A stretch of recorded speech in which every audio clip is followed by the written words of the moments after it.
Assalamualaikum warahmatullahi wabarakatuh.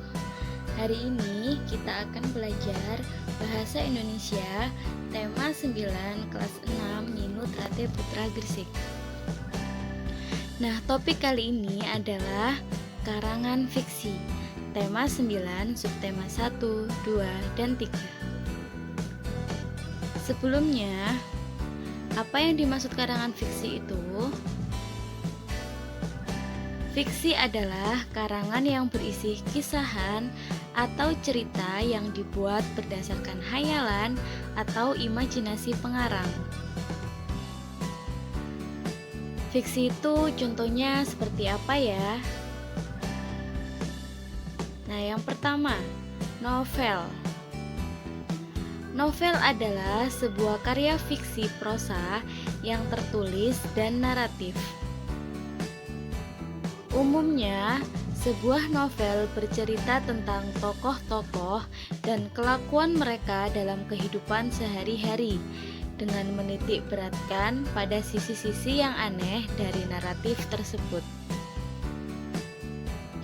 Yang kedua adalah cerpen. Cerpen adalah suatu bentuk prosa naratif fiktif yang cenderung padat dan langsung pada tujuannya. Saatnya kita belajar subtema 1.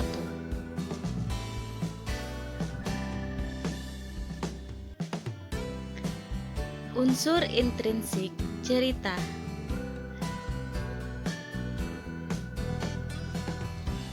Ada beberapa unsur intrinsik cerita. Salah satunya, yang pertama, tokoh. Yang kedua, watak. Yang ketiga, alur. Yang keempat, amanat. Yang kelima, tema. Dan yang terakhir, latar.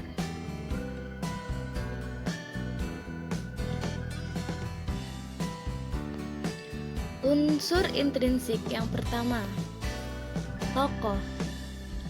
Tokoh adalah para pelaku yang terdapat dalam suatu cerita fiksi atau naratif. Tokoh dibagi menjadi dua, yakni tokoh utama dan tokoh pendamping. Tokoh utama adalah tokoh yang banyak dan paling sering diceritakan dalam sebuah karangan. Sedangkan tokoh pendamping adalah tokoh yang mendukung tokoh utama.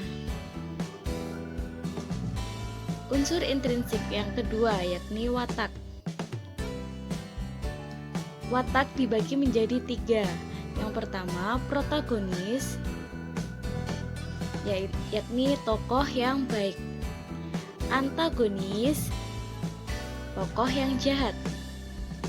Tritagonis, tokoh penengah. Unsur intrinsik cerita yang ketiga, alur.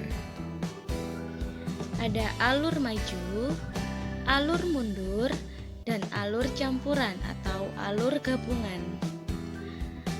Alur maju ceritanya bergerak cenderung maju.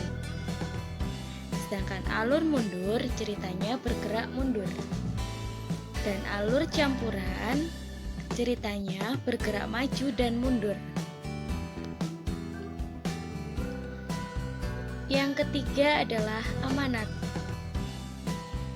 Amanat adalah pesan yang ingin disampaikan oleh pengarang dari sebuah karya sastra.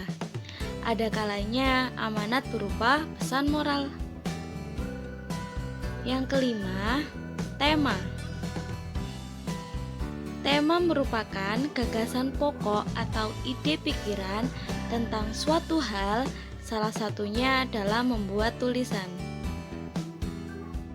Unsur intrinsik cerita yang terakhir adalah latar.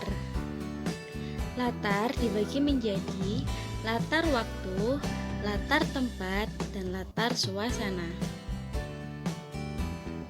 Latar waktu adalah latar yang menjelaskan waktu terjadinya suatu cerita.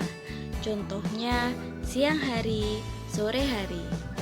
Sedangkan latar tempat adalah latar yang menjelaskan tempat terjadinya suatu cerita. Contohnya di hutan, di gunung, di rumah, dan lain-lain. Sedangkan latar suasana adalah latar yang menjelaskan suasana atau kondisi suatu cerita. Contohnya, suasananya senang, sedih, marah, dan lain sebagainya.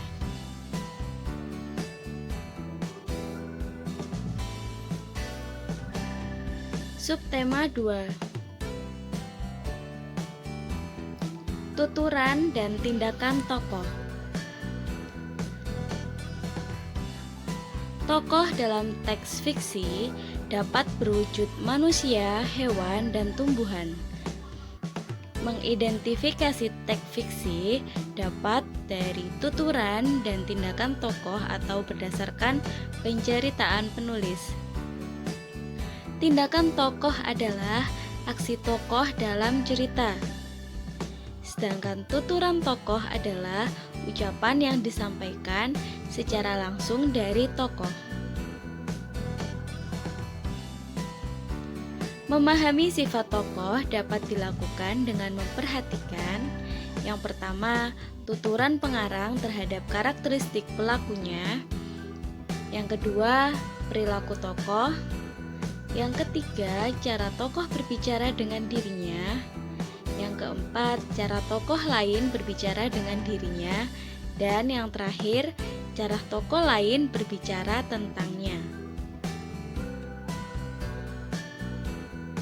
Berdasarkan tuturan dan tindakan tokoh, kita dapat menilai karakter tokoh tersebut, apakah dia tokoh protagonis atau antagonis. Tokoh protagonis adalah tokoh utama dalam cerita yang memimpin jalannya cerita dari awal hingga akhir. Sedangkan tokoh antagonis adalah tokoh yang berlawanan dengan tokoh protagonis. Tokoh ini umumnya menimbulkan konflik dalam cerita. Subtema 3. Kemiripan peristiwa pada cerita fiksi dengan pengalaman pribadi. Peristiwa dalam cerita fiksi merupakan hasil karangan penulis, tetapi peristiwa tersebut seringkali diambil dari kejadian nyata. Kemiripan tersebut tidak hanya pada peristiwa atau kejadian yang terjadi, tetapi juga sifat-sifat yang dimiliki oleh para tokoh. Untuk mengaitkan peristiwa dengan pengalaman pribadi, kita dapat melakukan langkah-langkah berikut.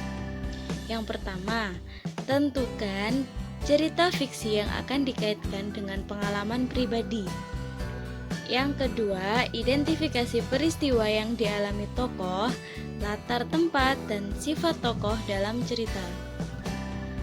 Yang ketiga, kaitkan dengan pengalaman pribadimu.